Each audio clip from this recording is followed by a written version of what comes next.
Today on Bricklas, I present to you a mod of the 75375 which transforms it into the UCS style.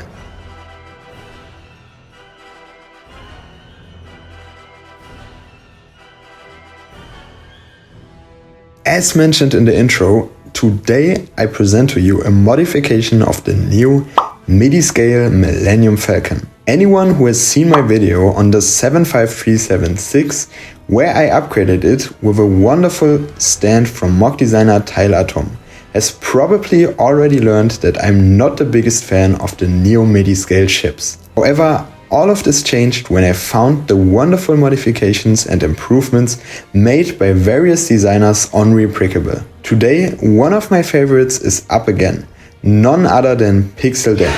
He has now modified the 75375 and modeled it after the UCS model, which means a lot of fun and cool functions that I will introduce to you shortly. The mod consists of a total of 996 parts, 493 parts coming from the original set and 503 parts that you need to buy separately. So when you finish the mod, you'll have around 428 parts left from the original set. I bought the extra parts for around $50 on Bricklink. The instructions cost an additional $7.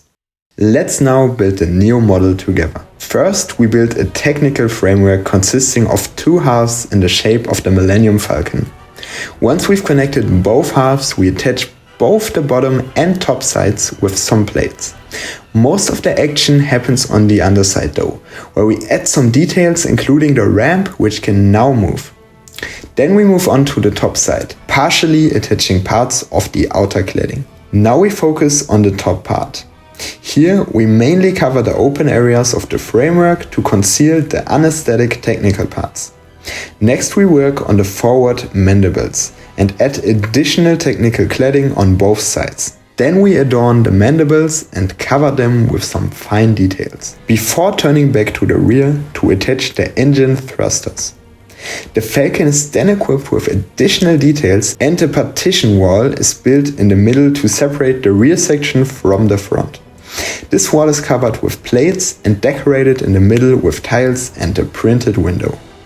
The mandibles receive their final touches and we attach a larger hatch on top as well as the complete rear cladding using hinges. Next, the right front side is embellished and the satellite dish is mounted on the Falcon. The turret on the Falcon is also mounted. Finally, the entire cockpit section is added, which we then fix onto the spaceship. After completing the top side, the support legs are still missing on the underside. Once we've attached all 5 legs, let's test them out. They hold up wonderfully.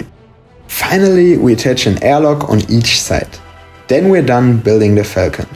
The only thing left is the stand, which we quickly assemble and embellish with the Falcon info plaque and the 25th anniversary brick. Let's quickly put the Falcon on the new stand and move on to the detailed overview. Pixel Dan's midi scale Millennium Falcon is a spitting image of the UCS model, which can easily lead to confusion at first glance. I'll now show you the intricate details of the Falcon, starting with the mandibles, adorned with these long rods and printed round parts. They are also equipped with new details all around and are even tiled off in certain areas.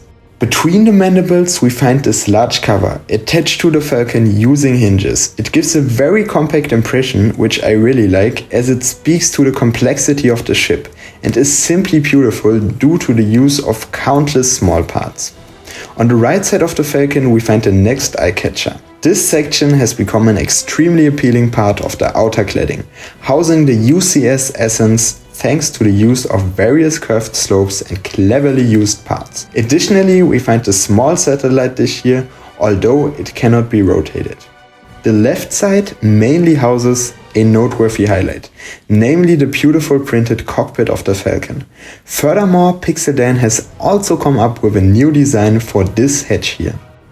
Another detail I must highlight is how Pixel Dan managed to disguise the monotony of the grey from the Falcon by using fewer colored parts, creating a pleasing variation. Additionally, on the sides, a technical cladding has been created using dark grey parts which was too simplistic on the LEGO model. This technical cladding extends to the rear, where the engine thruster can be found, illuminated by a neon-colored tube element. The turret above remained intact, but is now built much more delicately than in the original and takes up less space. The smallest change is actually found above the airlocks, although some adjustments have been made here as well. Compared to the rest, it's not particularly noteworthy. The airlocks themselves have been improved using these dark gray parts. What I found particularly well done is how Pixeldan created a large structure for the details on the back, which is attached to a hinge plate and covers the entire rear. This cladding, like the rest of the Falcon, is overflowing with details and beautiful angles, created through the use of various parts. This gives the Falcon a super sleek look. Two features Pixeldan is particularly proud of, which he also highlights in his description of the Falcon, are the foldable support legs, of which there are exactly 5. These are found on the somewhat barren underside of the ship. They each hide in these openings and can be easily pulled out. The Falcon stands extremely solidly with the legs, so you don't have to worry about stability. The second feature is the functional boarding ramp. Although it's a bit finicky to unfold, it looks great, especially together with the micro figures. Here's a top view so you can roughly imagine how big the Falcon is.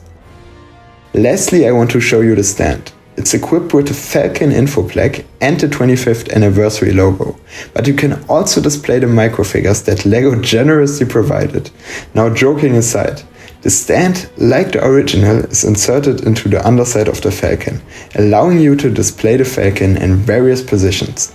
Here's a quick comparison to the Tentive with the modified stand by Tile Atom. Pixeldan's Falcon is truly eye-catching and is a good alternative for those who aren't willing to spend $850 on the large Falcon. Plus, it's very space-saving due to its size. As always, I look forward to your comments and link Pixeldan's mock in the description. Be sure to check him out. Also feel free to leave a like and subscribe, and I'll see you next time. That's it for today on Bricklas. Take care folks, and goodbye.